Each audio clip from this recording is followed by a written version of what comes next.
I'm Braden, 34 years old and a single dad to the most amazing 8-year-old daughter you could imagine. Amanda is the light of my life, even if my family doesn't always see her the same way. Growing up in a close-knit but judgmental family has its challenges, especially when your mom micromanages everything and your sister's kids are the gold standard for behavior. I never expected to be staring at my phone in disbelief, reading a group text from my mother saying, "We're doing Thanksgiving with just the well-behaved kids this year. Amanda can skip." The way my daughter's face crumpled when she accidentally saw that message over my shoulder broke something inside me. If you're watching this from somewhere where family drama hits close to home, hit like and subscribe. Trust me, you'll want to see how I finally stood up for my daughter this Thanksgiving. Family dynamics are complicated, aren't they? Mine certainly are. I've been divorced for 3 years now, sharing custody of Amanda with my ex-wife Jennifer. We manage a pretty civil co-parenting relationship, all things considered. Jennifer and I split after 10 years of marriage that gradually deteriorated into two people who barely recognized each other anymore. The separation was hard on Amanda, but we've done our best to provide stability across both households. Amanda is this bundle of creative energy and imagination. She loves art, music, dancing, and can spend hours creating elaborate worlds with her toys. She talks a mile a minute when she's excited about something, which is often. She doesn't always pick up on social cues about when to tone it down, and yes, she can be a bit loud and energetic compared to other kids her age. Her teachers have suggested she might have mild ADHD, but she's doing well in school and is genuinely kind-hearted. My extended family, however, has always had opinions about Amanda's behavior. At the center of it all is my mother, Margaret. Mom has always been the type who needs to control every situation. She raised us with rigid expectations about how children should behave. Seen and not heard was practically her mantra. When my sister Sarah and I were growing up, there was no room for messiness or spontaneity. Everything had to be perfect, especially when others were watching. Sarah took after Mom in many ways. She married young to David, a successful accountant, and they have 10-year-old twins, Jackson and Sophia. My niece and nephew are polite, quiet, and always dressed impeccably. They sit perfectly still at family gatherings, answer questions with rehearsed politeness, and never, God forbid, interrupt adults who are talking. Sarah constantly reminds everyone how they get straight, as and how many awards they've won for piano and competitive swimming. Family gatherings have always been tense affairs since Amanda came along. Even as a toddler, she was more spirited than my sister's kids. Mom would make these little comments like, "My, she's certainly energetic, isn't she?" Or Sarah never had these issues with the twins. As Amanda grew older, the criticism became less veiled. Last Christmas was particularly difficult. Amanda was excited about the presents and kept asking when we could open them. Mom shot me a look and said, "Braden, perhaps you should teach your daughter about patience. Look at Jackson and Sophia. They haven't said a word about gifts." Later, Amanda accidentally knocked over a glass of water at dinner, and my sister sighed loudly and said, "This is why we can't have nice things when certain people are around."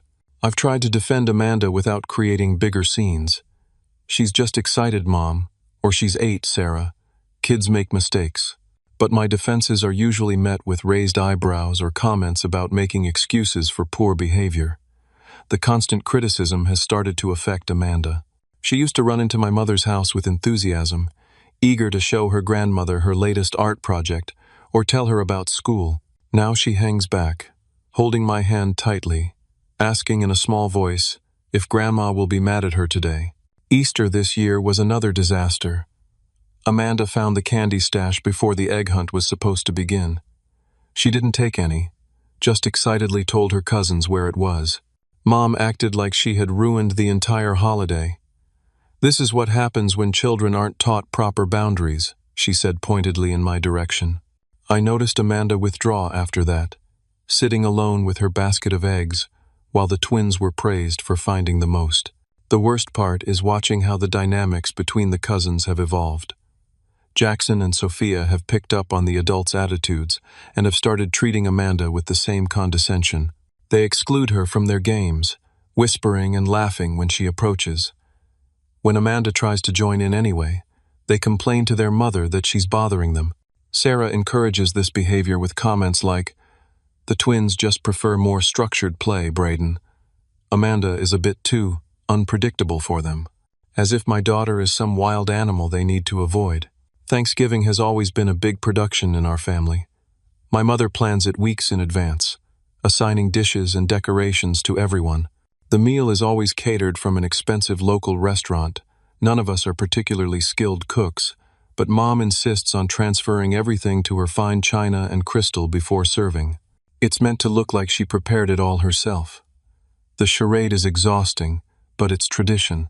Each year, family members contribute financially to cover the catering costs. As a software developer, I'm doing well financially, so I typically cover a significant portion of the expense. Mom never fails to mention how generous I am at the dinner table, as if to compensate for the burden of Amanda's behavior. Last Thanksgiving, Amanda got excited and started dancing around the living room before dinner. Jackson made a snide comment about her being a baby, and Amanda responded by sticking her tongue out at him. You would have thought she'd committed a felony from my mother's reaction. Braden, please control your child. We're trying to have a nice family gathering. I took Amanda outside for a walk to calm her down, and found her crying, asking why Grandma didn't like her as much as she liked Jackson and Sophia. That night I had a conversation with my mother about her treatment of Amanda. She dismissed my concerns, saying, "I treat all my grandchildren the same.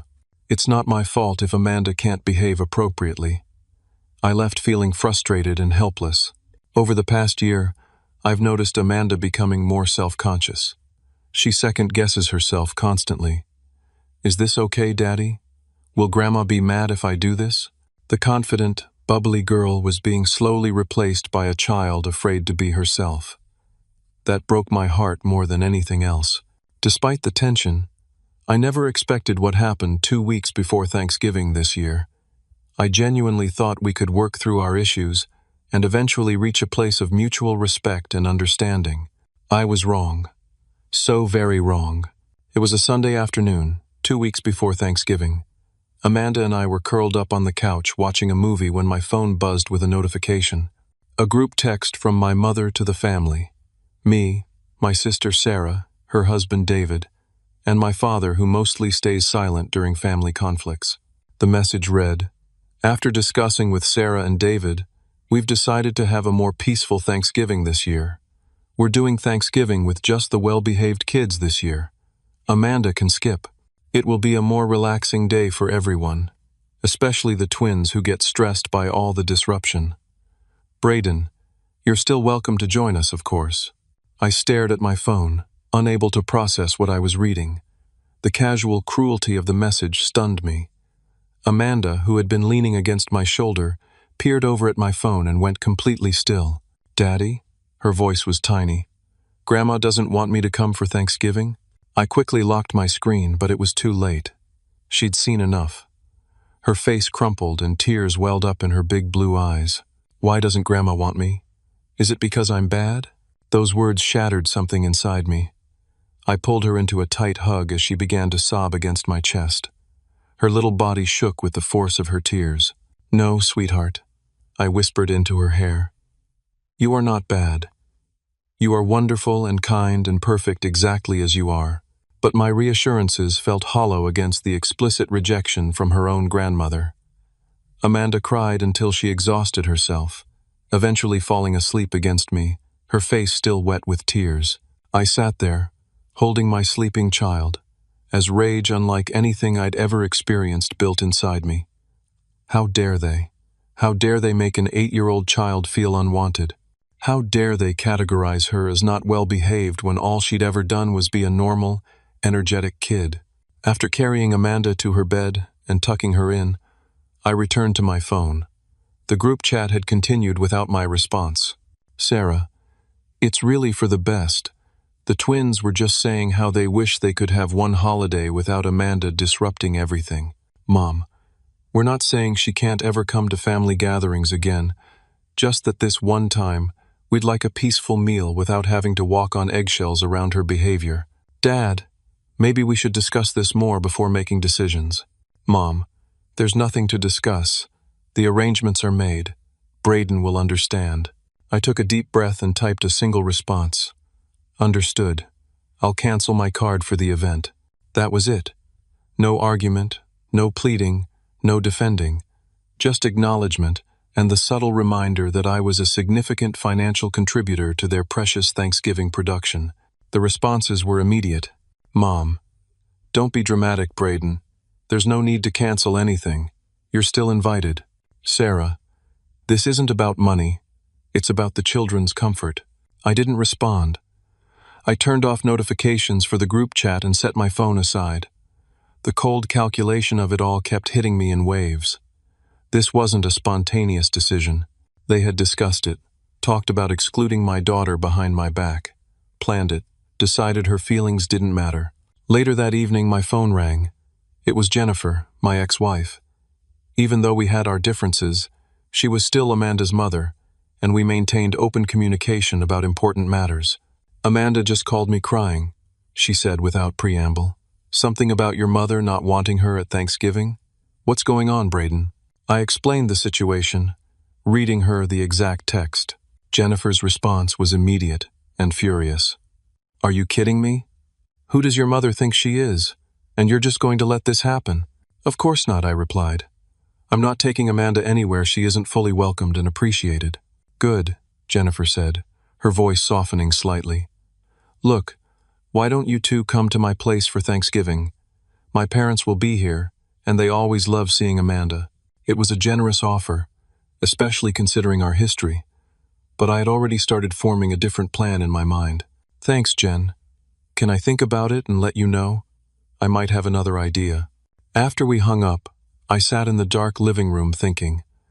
The family Thanksgiving had always been this grand production that nobody really enjoyed. My mother stressed about every detail being perfect. My father retreated to watch football. My sister paraded her perfect children around like show ponies, and Amanda and I walked on eggshells, trying not to disturb the carefully constructed facade of family harmony.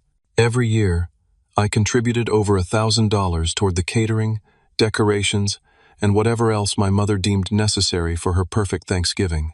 And for what? To sit at a table where my child was made to feel less than? To watch her shrink a little more each time? No more. If they didn't want Amanda, they wouldn't get either of us, or my financial support. And if I was going to spend that money anyway, why not create a Thanksgiving where my daughter would feel loved and appreciated? As the idea took shape in my mind, I felt something I hadn't experienced in relation to family holidays in a long time. Excitement. The morning after receiving that devastating text, I woke up with a clear sense of purpose. While Amanda got ready for school, I started researching local caterers who might still be available for Thanksgiving. The first 3 I called were fully booked, not surprising with less than 2 weeks to go. But the fourth, a small family-owned business called Homestead Kitchen, had just had a cancellation. We can absolutely help you, said Maria, the owner.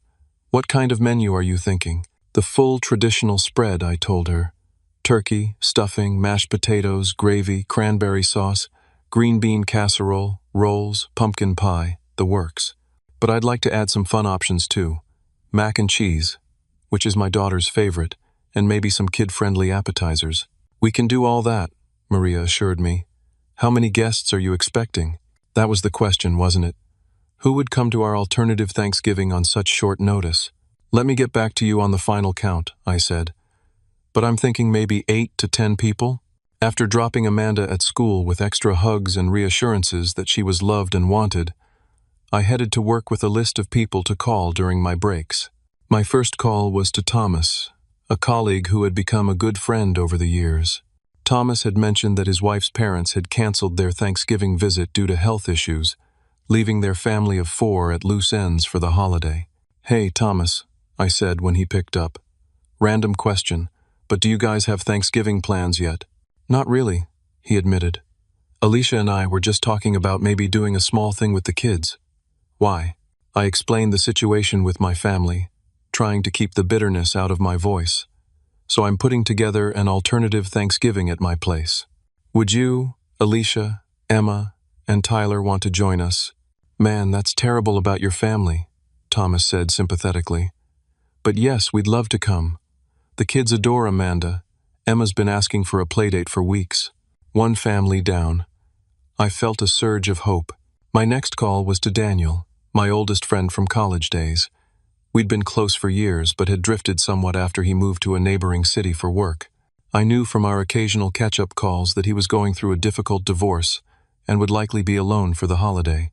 "Danny, it's Braden," I said when he answered. "How are you holding up?" We chatted for a few minutes about his situation before I broached the topic of Thanksgiving. "I'm putting together a gathering at my place. Nothing fancy, just good food and better company. Would you want to join us?" Daniel's voice brightened noticeably. "I'd really like that, Braden." To be honest, I was dreading sitting in my apartment alone with a microwave dinner. "None of that," I assured him. "We're having the full feast, professionally catered. And Amanda will be thrilled to see her Uncle Danny." 2 more confirmations came later that day. My neighbor, Mrs. Patterson, a widow in her 70s who often brought over cookies for Amanda, was delighted by the invitation. "My son lives in Europe, you know, so I usually just watch the parade on TV by myself. This will be much nicer." And surprisingly, Jennifer's parents called me directly after hearing about the situation from their daughter. "We're coming to your Thanksgiving," announced Martha, my former mother-in-law, in a tone that brooked no argument. "Jennifer told us what Margaret said about Amanda, and it's simply unacceptable. That child is a delight, and we won't have her thinking otherwise." "What about your plans with Jennifer?" I asked, touched by their loyalty to Amanda. "We'll do an early lunch with Jennifer, then come to your place for dessert and evening festivities," Martha explained. "That granddaughter of ours deserves to be surrounded by people who appreciate her exactly as she is." By the end of the day, I had 9 confirmed guests who genuinely wanted to celebrate with us. I called Maria back at Homestead Kitchen to finalize the menu and guest count. Next came decorations. I wanted this to be special, not my mother's version of a perfect Thanksgiving, but a warm, welcoming celebration where everyone, especially Amanda, could relax and be themselves. I found a party supply store that offered next-day delivery and ordered autumn-themed decorations, a beautiful tablecloth, and even some fun activities for the kids. Throughout the week, as I prepared for our alternative Thanksgiving, my phone continued to buzz with messages from my family. I hadn't responded to any of them since my brief understood text, which was apparently driving them crazy. "Mom, Braden, you need to respond. We need to know if you're coming so we can finalize the seating arrangement. Sarah, stop being childish. Mom's just trying to make a nice holiday for everyone. Dad, son, call your mother. She's getting worried." I let them all go unanswered, focusing instead on creating something positive. Each evening I'd show Amanda pictures of the decorations I'd ordered or ask her opinion on menu items. Gradually, her excitement began to build, replacing the hurt from my mother's rejection. "Can we make place cards for everyone, Dad?" she asked one night while we were discussing table settings. "I want to make really special ones with drawings for each person." "That's a fantastic idea," I told her. "We want everyone to feel welcome and special at our table." 3 days before Thanksgiving, as I was finalizing details with the caterers, the doorbell rang. Amanda was at Jennifer's that evening, so I answered it alone, surprised to find my mother standing on my porch. "We need to talk," she said briskly, walking past me into the house without waiting for an invitation. Some things never change. My mother stood in my living room, taking in the boxes of Thanksgiving decorations that had been delivered earlier that day. Her mouth thinned into a disapproving line. "What's all this?" she asked, gesturing at the packages. "Decorations," I replied simply. "For Thanksgiving. So you're not coming to the family dinner," she stated flatly. It wasn't a question. "No, we're not. This is ridiculous, Braden. You're breaking a family tradition because of one small request. The twins have been looking forward to spending time with their uncle." I had to laugh at that. The same twins who, according to your text, get stressed by all the disruption that Amanda causes? The ones who Sarah said, wish they could have one holiday without Amanda disrupting everything? Those twins? My mother's cheeks flushed. "You're taking things out of context. We just wanted one peaceful meal." "Let me be very clear," I said. keeping my voice steady, despite the anger building inside me. There is nothing peaceful about excluding an 8-year-old child from a family gathering because she doesn't meet your impossible standards for behavior. She's not being excluded. She just needs to learn that actions have consequences. I stared at her, truly seeing for the first time how distorted her perspective was. What actions, Mom? What horrible crimes has Amanda committed? Being energetic? Talking too much? Not sitting perfectly still for hours like Sarah's robots? That's unfair to Jackson and Sophia. They're well-behaved children. They're children who have been taught that their worth depends on meeting rigid standards of behavior. And now they're learning from you and Sarah that it's okay to exclude people who are different. What a wonderful lesson for Thanksgiving. My phone buzzed. Sarah was calling now. I declined the call, but seconds later, a text came through. Mom says you're being difficult. Stop breaking up the family over nothing. I held up my phone to show my mother. Is this how you raised us? To think that hurting a child's feelings is nothing? You're overreacting. Amanda will get over it. Something in me snapped. I pulled up the original text message and read it aloud, emphasizing every cold, calculating word. We're doing Thanksgiving with just the well-behaved kids this year. Amanda can skip. I looked my mother straight in the eye. Do you have any idea what it did to Amanda to read those words? To hear her own grandmother explicitly state that she's not well-behaved enough to be included in a family holiday? For the first time, uncertainty flickered across my mother's face. She wasn't supposed to see that text, but she did. And now she's asking me if she's a bad person, if there's something wrong with her. Do you know what that's like? To hold your crying child and not have any good explanation for why her family is rejecting her. My mother shifted uncomfortably. You're making this bigger than it is. We can talk to Amanda, explain that we just needed a quieter gathering this year. There is no explanation that won't reinforce the message that she's somehow defective, I replied, and I won't allow that to happen again. My phone rang once more. Sarah again. This time, I answered and put it on speaker. What are you doing? Sarah demanded without preamble. Mom went over there to straighten this out. And now you're both ignoring my calls? We're having a discussion about family values, I replied calmly. This is ridiculous, Sarah snapped. You're ruining Thanksgiving because Amanda can't behave properly for one day. The twins are upset that their uncle won't be there. The twins will survive, I said. Just like Amanda will survive being explicitly uninvited by her grandmother and aunt. You're blowing this way out of proportion, Sarah insisted. It was just a suggestion to make the day more relaxed for everyone. Let me ask you something, Sarah. Would you be so understanding if I had suggested that Jackson and Sophia skip Thanksgiving because they're too boring and judgmental? If I said their perfectionism stresses Amanda out? There was shocked silence on the other end of the line. That would be a horrible thing to say, Sarah finally responded, her voice tight with anger. Exactly. So why is it okay to say it about Amanda? It's not the same thing at all. Amanda disrupts everything with her behavior. She's a child, Sarah. An 8-year-old child who gets excited and talks too loudly sometimes. That's normal.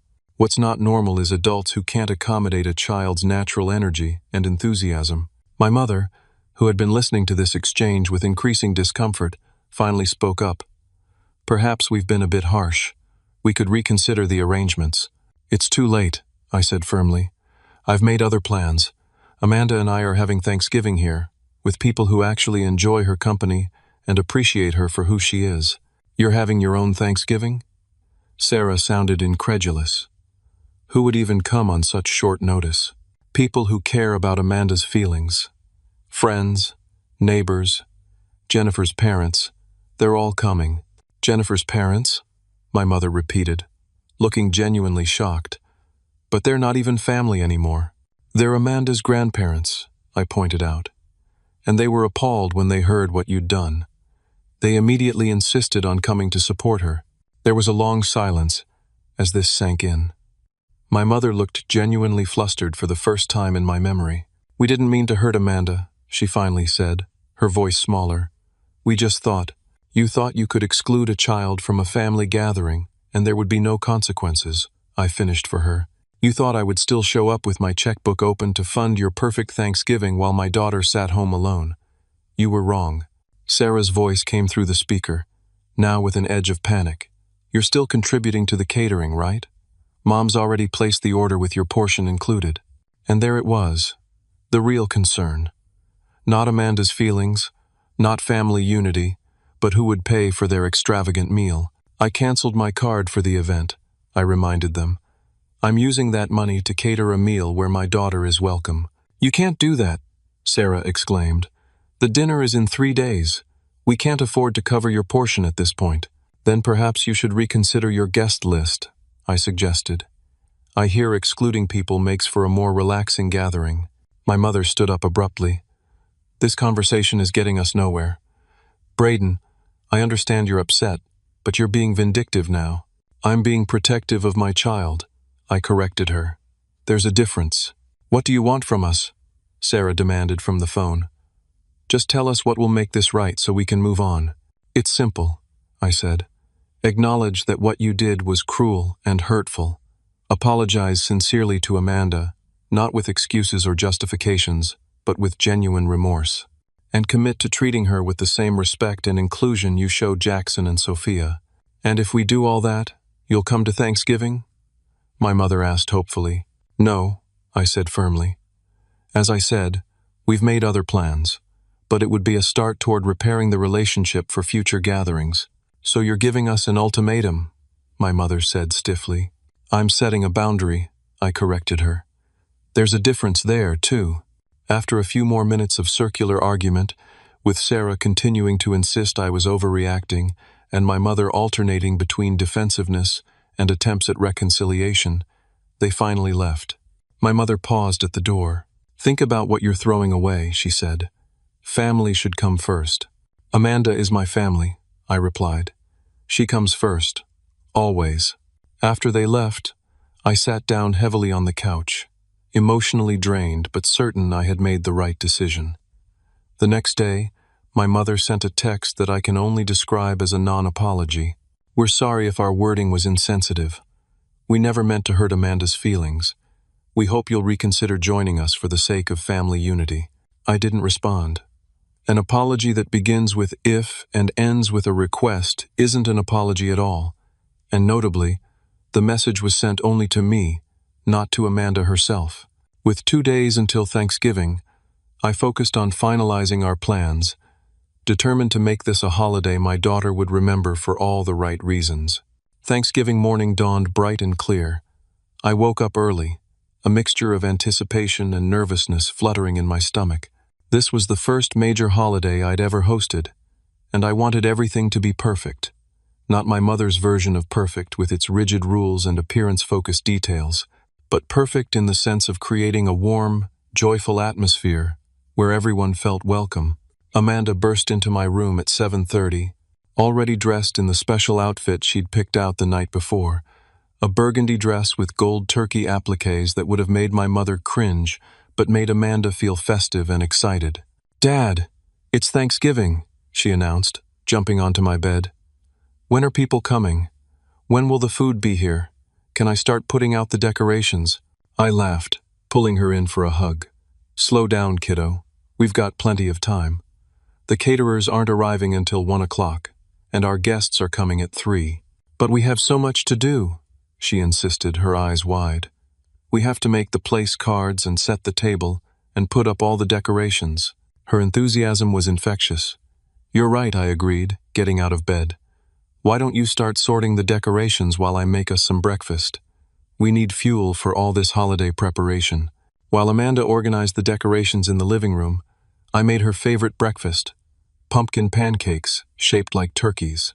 It was a small tradition Jennifer and I had started when Amanda was a toddler, one I'd maintained after the divorce. As we ate, Amanda chattered excitedly about all her plans for the day. Her earlier heartbreak over my mother's rejection seemingly forgotten in the excitement of hosting our own celebration. After breakfast, we tackled the decorations. Amanda had very specific ideas about where everything should go, insisting that the paper turkeys needed to be where everyone can see them when they first come in, and the autumn leaf garland had to be draped just right along the mantel. I followed her directions, enjoying her excitement and creativity. By 11 o'clock, the house was transformed. Fall-colored streamers hung from doorways, paper lanterns in orange and yellow dangled from the ceiling light fixtures, and a beautiful autumn wreath adorned the front door. Amanda had created a thankful tree by cutting out a tree trunk from brown construction paper and attaching it to the wall, with colorful paper leaves nearby for guests to write what they were thankful for and add to the branches. "Now for the table," Amanda declared, pulling out the new tablecloth I'd ordered, a rich burgundy fabric with subtle gold threading that caught the light beautifully. Together, we set the dining table, which I'd expanded with an extra leaf to accommodate all our guests. Amanda carefully placed each plate, folded each napkin, and arranged the silverware with intense concentration. Then she brought out her homemade place cards, each one personalized with a drawing that represented the guest. Thomas's card featured a computer, for his job as a programmer, with a smiling face. Mrs. Patterson's showed a cat that looked remarkably like her orange tabby, Felix. Jennifer's parents' cards had hearts and the word grandparents in Amanda's careful printing. "These are beautiful," I told her, genuinely impressed by the thought she'd put into each one. "Everyone's going to love them." At 1 o'clock precisely, the doorbell rang. Maria from Homestead Kitchen and her team had arrived with the catered meal. Amanda watched in awe as they brought in container after container of delicious-smelling food. "We'll set everything up in your kitchen," Maria explained. "The turkey needs to stay warm in its container until serving time, but we'll arrange the cold dishes in your refrigerator and leave detailed instructions for heating everything else." As they worked, I could see Amanda practically vibrating with excitement, peering into each container as it was opened. When Maria revealed the mac and cheese, a special request I'd made because it was Amanda's favorite, my daughter's eyes widened. "Dad, you got mac and cheese for Thanksgiving?" "Of course," I said, smiling at her reaction. "It's your favorite, isn't it?" She threw her arms around me in a fierce hug. "This is going to be the best Thanksgiving ever." After the caterers left, with everything neatly arranged in the kitchen and detailed heating instructions provided, Amanda and I took a short break. I noticed my phone had several missed calls and texts from my mother and sister, but I ignored them. Today was about creating a new tradition, not dwelling on the old one. At 2:30, the doorbell rang again. It was Thomas and his family, the first to arrive. Alicia carried a beautiful bouquet of fall flowers, while their children, Emma, 9, and Tyler, 7, immediately ran to Amanda with excited greetings. "We brought Uno and Jenga," Emma announced, showing Amanda the games she'd brought. "Mom said we could play after dinner." "I have the new rainbow unicorn cards too," Amanda replied, leading her friends to her room to show them her collection. Thomas handed me a bottle of wine. "Thanks for including us, man. The kids have been talking about nothing else for days." "We're happy to have you," I replied sincerely. "It means a lot that you guys came." Next to arrive was Daniel, looking better than he had in months. The stress of his divorce proceedings had taken a visible toll on him over the past year, but today he seemed more like his old self. "Uncle Danny!" Amanda cried, running from her room to launch herself into his arms. Daniel had been a constant presence in Amanda's life since she was born, and she adored him. "There's my favorite artist," Daniel said, swinging her around. "I brought something for you." He handed her a small package. Amanda tore it open to reveal a set of professional quality colored pencils. "These are amazing," she gasped. "Thank you, Uncle Danny." "Only the best for my favorite niece," he replied with a wink. Mrs. Patterson arrived next, carrying 2 homemade pies, despite my assurances that dessert would be provided. "Thanksgiving needs homemade pie," she insisted. "I made apple and pecan. Amanda told me last week those are your favorites." As Amanda led Mrs. Patterson to the kitchen to find places for the pies, I was struck by how thoughtful everyone was being. These people, some friends, some neighbors, some extended family, had come together on short notice, not just to celebrate a holiday, but specifically to support Amanda and make her feel special. The contrast with my biological family's attitude couldn't have been more stark. Here, Amanda was bouncing around, being her energetic, talkative self, and everyone was responding with affection and engagement. No one was shooting disapproving glances or making pointed comments about her behavior. Instead, Thomas's wife Alicia was showing genuine interest in Amanda's detailed explanation of her thankful tree project, and Daniel had gotten down on the floor to play a card game with all three kids, seemingly unbothered by their loud exclamations each time someone played a special card. By 3:30, all our guests had arrived except for Jennifer's parents, who would be joining us later for dessert. The house hummed with conversation and laughter. I moved through the rooms, making sure everyone had drinks and appetizers, feeling a sense of contentment I hadn't experienced at a family gathering in years. My phone buzzed again in my pocket. Another text from my mother. "The family is all here now. Your absence is noticeable. The twins are asking about you. It's not too late to join us for dessert." Not a word about Amanda in the message. I turned off my phone without responding and rejoined my guests, determined to be fully present in this new tradition we were creating. At 4 o'clock, we gathered around the table for dinner. The food was laid out beautifully, a golden brown turkey, surrounded by all the traditional fixings, plus the special mac and cheese for Amanda and the kids. Before we began eating, I suggested we go around the table and share something we were thankful for, a tradition my family had always rushed through as a formality before digging into the food. "I'll start," offered Mrs. Patterson. "I'm thankful for neighbors who become family, and for being included in this wonderful gathering when I thought I'd be spending the day alone." Daniel went next. "I'm thankful for old friends who are there when life gets hard, and for new beginnings." Thomas's daughter Emma said, "I'm thankful for making a new best friend," smiling at Amanda, who beamed back at her. When it was Amanda's turn, she looked around the table with serious consideration before speaking. "I'm thankful for all of you coming to our Thanksgiving, and for my dad who made everything perfect." Her simple words brought an unexpected lump to my throat. Throughout the meal, conversation flowed easily. The children talked and laughed, occasionally getting up from the table to show each other something or whispering secretively about their games. Nobody scolded them or insisted they sit perfectly still. Instead, the adults simply incorporated their energy into the celebration, asking them questions and including them in the conversation. After the main course, as we were clearing plates in preparation for dessert, I turned my phone back on to check if Jennifer's parents were on their way. I had several missed calls and a flurry of texts from my family.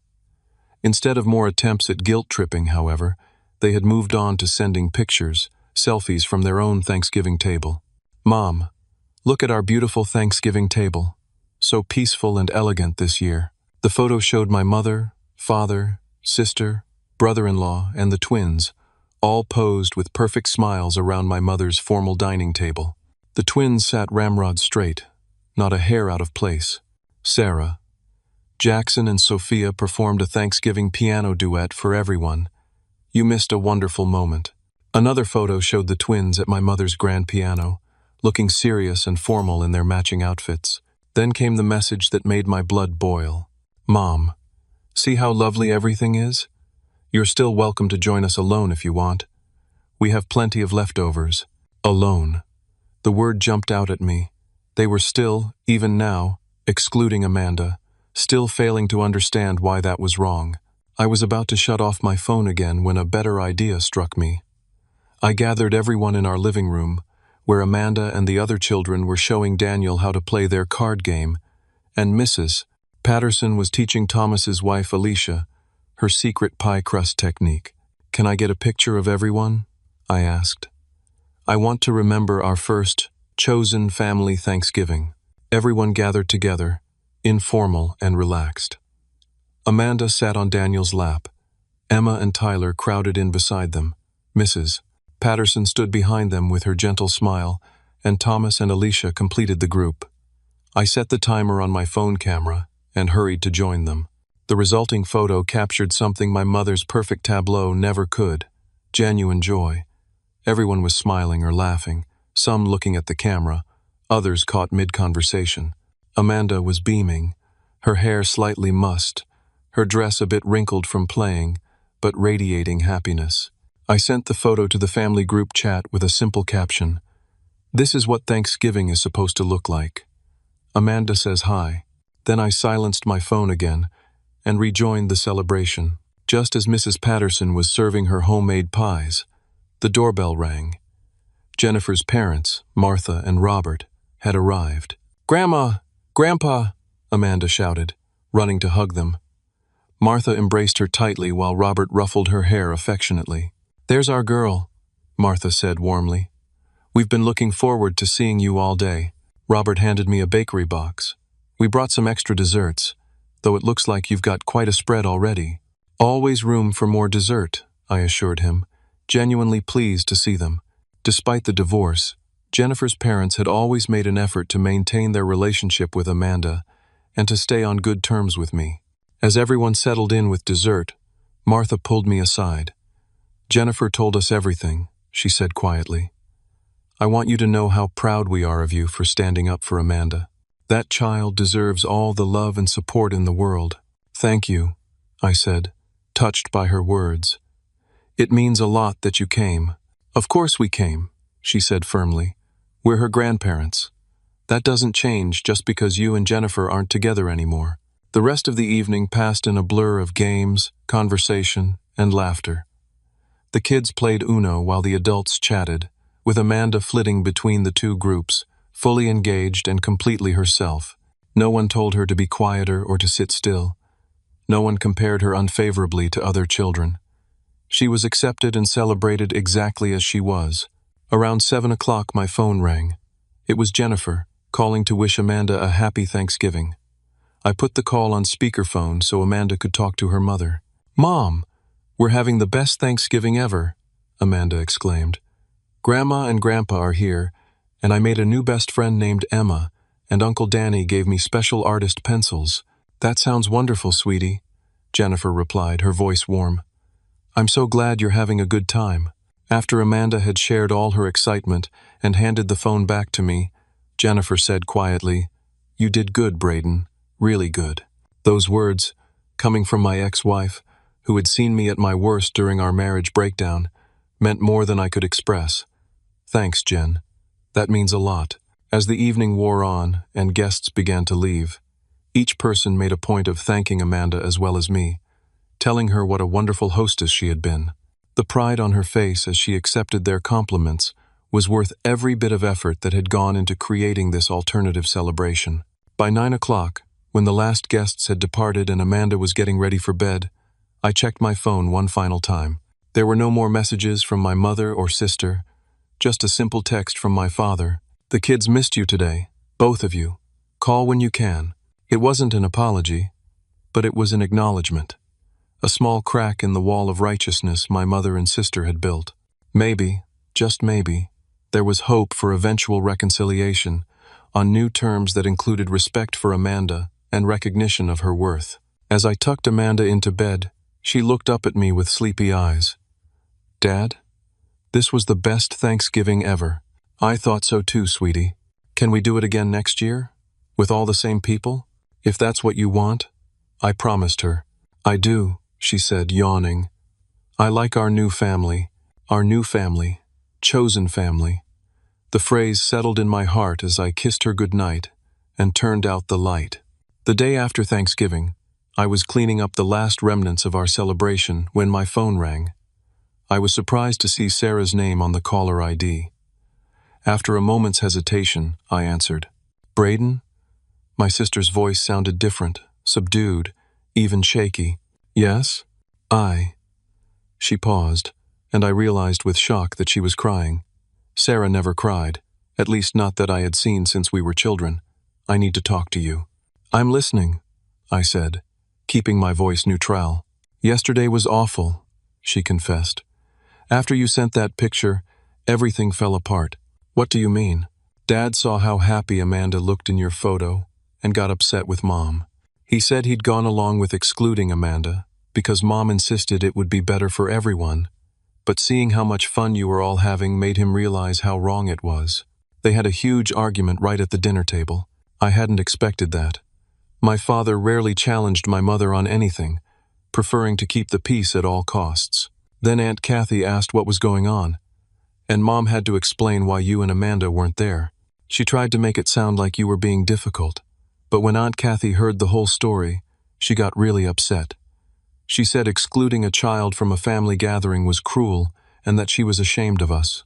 Aunt Kathy was my mother's older sister, a retired elementary school principal who had always had a soft spot for Amanda's exuberant personality. "What happened then?" I asked. "Aunt Kathy and Uncle Jim left early. So did Cousin Michael and his family. The twins were confused about why everyone was arguing and why people were leaving. The whole dinner was tense and uncomfortable." Sarah's voice cracked. "It was supposed to be perfect without Amanda there, but it was the worst Thanksgiving we've ever had." I felt a complex mix of emotions: vindication that others had recognized the wrongness of excluding Amanda, sadness at the family conflict, but no real regret. Sometimes difficult truths needed to be confronted. "I'm sorry your day was stressful," I said finally, "but I'm not sorry I stood up for Amanda." "I know," Sarah said softly, "and I think maybe you were right." That admission, coming from my perfectionist sister, who never admitted to being wrong about anything, left me momentarily speechless. "The twins kept asking why Uncle Braden and Amanda weren't there," she continued. "When they finally understood what had happened, Sophia started crying. She said she didn't want Amanda to think she didn't like her.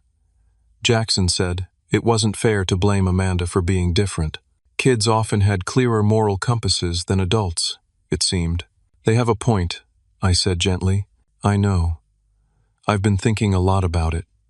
I've always been so focused on the twins being perfect that I never stopped to consider what that was teaching them, or how unfair I've been to Amanda." It was the first genuine self-reflection I'd ever heard from my sister. "It's not too late to change that approach," I offered. "Maybe," she said uncertainly.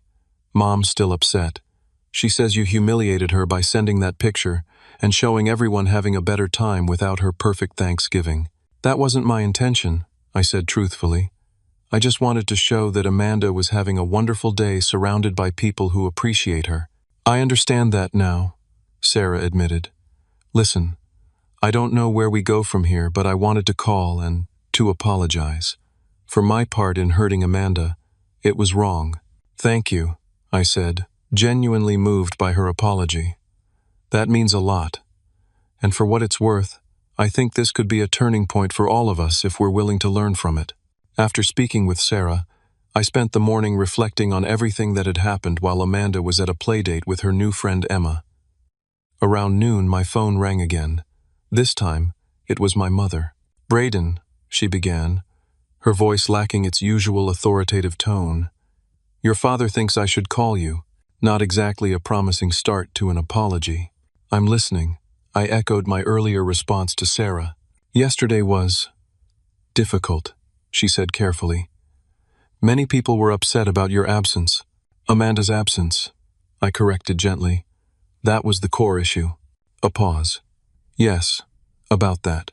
Perhaps I was hasty in suggesting she not attend." "It wasn't a suggestion, Mom. You explicitly uninvited my 8-year-old daughter from a family holiday because she doesn't behave according to your standards." Another pause, longer this time. "I can see how it could be interpreted that way. How else could, 'We're doing Thanksgiving with just the well-behaved kids this year. Amanda can skip' be interpreted?" I asked, trying to keep the frustration out of my voice. "I didn't mean to hurt her feelings," my mother said defensively. "I just wanted a peaceful day." "And was it peaceful? Without us there?" She sighed deeply. "No, it was not, Mom. I understand wanting a nice family gathering, but excluding a child is never the way to achieve that. All it did was hurt Amanda deeply, and show her that her grandmother's acceptance is conditional on her behaving in a certain way. I don't want her to think that," my mother said, and for the first time, I heard genuine regret in her voice. "I do love Amanda." "I believe you do," I said. "But love has to include acceptance and respect. Amanda needs to know that she's valued for who she is, not rejected for who she isn't." "I suppose I haven't been very good at showing that," my mother admitted reluctantly. "No, and it's affected her deeply. She started doubting herself, questioning whether she's a bad person because her own family seems to think so." That revelation seemed to hit my mother hard. I never wanted that. I don't always know how to handle her energy. She's so different from how you and Sarah were, and so different from the twins. Different doesn't mean wrong, I pointed out. And children aren't supposed to be convenient or perfectly behaved all the time. They're supposed to be children. Your Aunt Kathy said something similar, my mother acknowledged. Rather forcefully, in fact. She's right. A long silence stretched between us before my mother spoke again. I owe Amanda an apology, don't I? Yes, I agreed. A sincere one, without qualifications or expectations. And you? Will you accept my apology as well? I will. But rebuilding trust will take time, Mom. For both of us. I understand, she said quietly. Do you think, would it be possible for me to speak with Amanda? Not today necessarily, but soon. I think that would be good, I said. Let me talk to her first and see how she feels about it. After ending the call with my mother, I felt a weight lifting that I hadn't even realized I'd been carrying. Standing up to my family hadn't been easy, but it had been necessary, not just for Amanda's sake, but for all of us. Sometimes old patterns needed to be broken before healthier ones could form. When Amanda returned from her playdate, bubbling with stories about her day with Emma, I sat her down for a gentle conversation. Sweetheart, Grandma called today. She wanted me to tell you that she's sorry for what happened with Thanksgiving. She realizes now that it wasn't fair or kind to exclude you. Amanda looked down at her hands. Does she still think I'm not well behaved enough? No, honey. She's starting to understand that being a little louder or more energetic than the twins doesn't make you bad or wrong. It just makes you you. And you are perfect exactly as you are. She looked up at me, her eyes searching mine. Really? Really, I assured her. Grandma would like to talk to you sometime soon to apologize herself. Would that be okay with you? Amanda thought about it seriously before nodding. I think so. I miss Grandma sometimes, even when she's being grumpy about me. That's very understanding of you, I told her, proud of her capacity for forgiveness. And next time we see Grandma and the rest of the family, things are going to be different. I'm going to make sure of it. Can we still have our own Thanksgiving next year, though? She asked anxiously. With Emma and Tyler and Uncle Danny and Mrs. Patterson? Absolutely. I promised. In fact, I was thinking we might make it a new tradition, a chosen family Thanksgiving, for anyone who wants to be part of a celebration where everyone is welcomed exactly as they are. I like that, Amanda said with a smile. Chosen family. Over the next few weeks, several important changes unfolded. My mother did indeed call Amanda directly to apologize, and while the conversation was a bit stilted, it was a meaningful first step. Sarah arranged for the twins to have a playdate with Amanda, without the usual hovering and correcting, and the cousins actually seemed to enjoy each other's company when given the chance to interact naturally. As Christmas approached, I made it clear to my family that Amanda and I would only participate in gatherings where she was fully welcomed and respected.